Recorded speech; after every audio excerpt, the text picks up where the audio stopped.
Young at Heart by Pam Young. Set your Emostat on happy.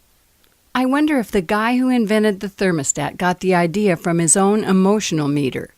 Consider an Emostat. Instead of temperatures, imagine words on a meter with emotions like miserable, overwhelmed, worried, desperate, optimistic, hopeful, happy, and blissful. When I think about the happy people I know personally, one of the attributes they seem to have in common is a wonderful outlook on life.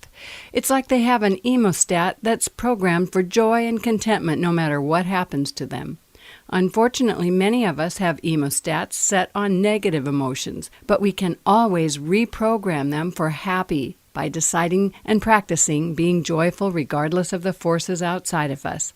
What's interesting about setting an intention of being happy all the time is when something pulls you from that place, you know it, and you can kick in and put yourself back on happy. Abraham Lincoln said, "Most folks are as happy as they make up their minds to be." There's no guesswork in knowing your Emostat is off. When you realize it, consider these 4 things first. Am I thirsty? Am I hungry? Am I tired? Do I need some fresh air? Usually one of those 4 deficiencies will affect your Emostat. When those 4 elements are taken seriously and taken care of, it's much easier to stay on happy. It can sound selfish to consider your happiness as a priority when there are people in your life who think they need you to consider theirs first. I like to call it enlightened selfishness, because when you take care of your emotions first, then you're in a position to serve others in joy. If you don't keep yourself healthy and happy, you can't be of the best service to others. When was the last time you smiled at yourself in the mirror? In Sidetracked Home Executives from Pigpen to Paradise, one of our rules when Peggy and I got organized was to shower, dress all the way to shoes, and put on makeup first thing in the morning. Here's an excerpt from the book.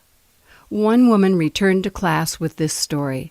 "I got up like you said we have to. I showered, shampooed my hair, and put on my makeup.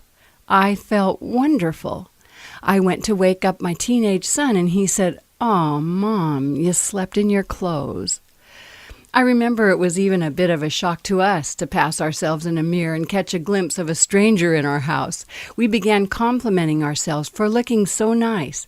'Oh, now don't you look pretty?' We felt a little strange at first, giving compliments to our image in the mirror, but we decided we needed some positive strokes. Was it egotistical to tell ourselves how well we were doing? No. We decided that if egotistical people would take time to tell themselves they were all right, maybe they wouldn't have to tell everybody else. To quote Lincoln again, everybody likes a compliment. Now go to the mirror and tell yourself how much you love you and how nice you look. Smile and set your Emostat on happy. Oh, and get a drink of water, get some fresh air, a bite to eat, and go to bed at a decent hour.